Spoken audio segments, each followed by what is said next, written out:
لوگ پوچھتے ہیں کہ حلال جانور میں کتنی چیزیں حرام ہیں، تو سن لیں، غور سے سن لیں، سارے حضرات توجہ میری طرف رکھیں، سارے حضرات سن لیں، حلال جانور میں 7 چیزیں حرام ہیں، بکرے میں، گائے میں، بیل میں 7 چیزیں حرام ہیں، ان میں سے ایک چیز بالکل نص قطعی سے حرام ہے، اور 6 چیزیں وہ حضور پاک صلی اللہ علیہ وسلم کے فرمان سے حرام ہے۔ کسائی بھی مسئلہ نوٹ کرن تے تسی جڑے گوشت لے کے آنے ہو تسی بھی مسئلہ نوٹ کرو، گل میری سمجھ رہے ہو؟ پہلی چیز، ذبح کرنے ٹائم جو خون جانور کے گردن سے نکلتا ہے، گردن سے بہتا ہے، نکلتا ہے باہر، دم مسفوح، یہ حرام ہے، گنتے جائیں، یہ نص قطعی سے حرام ہے، کیونکہ اللہ کریم نے قرآن مجید میں اس کی حرمت بیان کی ہے۔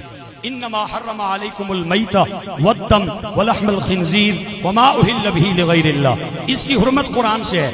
اور مصنف عبد الرزاق اور المعجم الکبیر امام طبرانی کی روایت ہے جس سے باقی 6 چیزیں حرام ہیں۔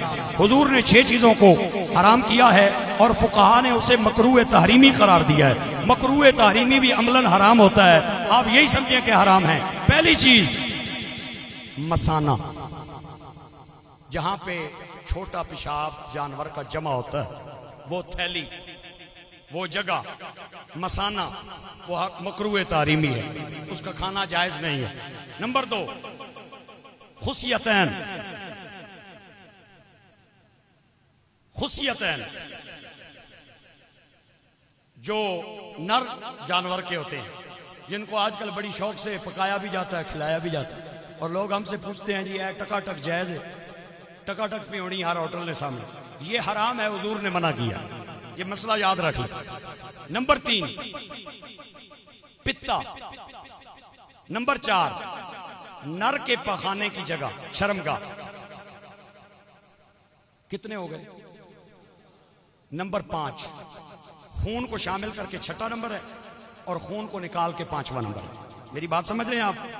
خون کو شامل کر کے 6واں نمبر ابھی بیان کر رہا ہوں۔ حضور صلی اللہ علیہ وسلم نے فرمایا، نر کے پیشاب کی جگہ حرام، مادہ کے پیشاب کی جگہ حرام، مثانہ حرام، اور خصیتین حرام، پتا حرام، اور آخری چیز غدہ حرام۔ جانور کو بیماری کی وجہ سے کہیں پھوڑا نکل آتا ہے، کوئی پھنسی نکل آتی ہے، غدود نکل آتا ہے، حضور نے اسے بھی حرام قرار دیا ہے۔ کتنی چیزیں حرام ہو گئیں؟ 7 چیزیں۔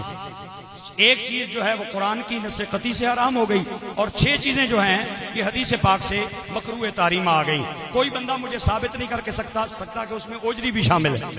حضور اگر باقی چیزوں کی حرمت بیان کر رہے تھے تو اوجری کو بھی حضور شامل کر دیتے۔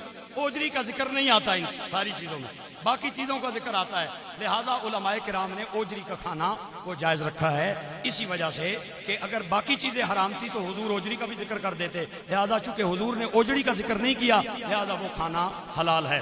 باقی کچھ حضرات نے اس کی بھی حرمت کا فتویٰ دیا ہے، ان کے دلائل اپنے ہیں، کسی اور موقع پہ عرض کروں گا۔ البتہ آپ اتنی بات یاد رکھیں کہ اوجری کھانا جائز ہے، باقی 6 چیزیں وہ حدیث پاک سے حرام ہیں، اور ایک چیز قرآن کی نص قطعی سے حرام ہے۔ اور خون کے مسئلے میں یاد رکھیں، خون 2 قسم کا ہے، ایک ذبح کرتے وقت جانور کے گردن سے نکلتا ہے، اور ایک گوشت بننے کے بعد اس کے گوشت میں رہ جاتا ہے، جب وہ ٹوکا چلاتے ہیں، چھری چلاتے ہیں تو وہ خون اڑ اڑ کے بدن پہ آتا ہے، کپڑوں پہ آتا ہے۔ جو خون ذبح کرتے وقت گردن سے نکلتا ہے وہ ناپاک بھی ہے اور حرام بھی ہے، اور جو خون گوشت میں پھنس جاتا ہے اور بعد میں نکلتا ہے وہ نہ حرام ہے نہ ناپاک ہے۔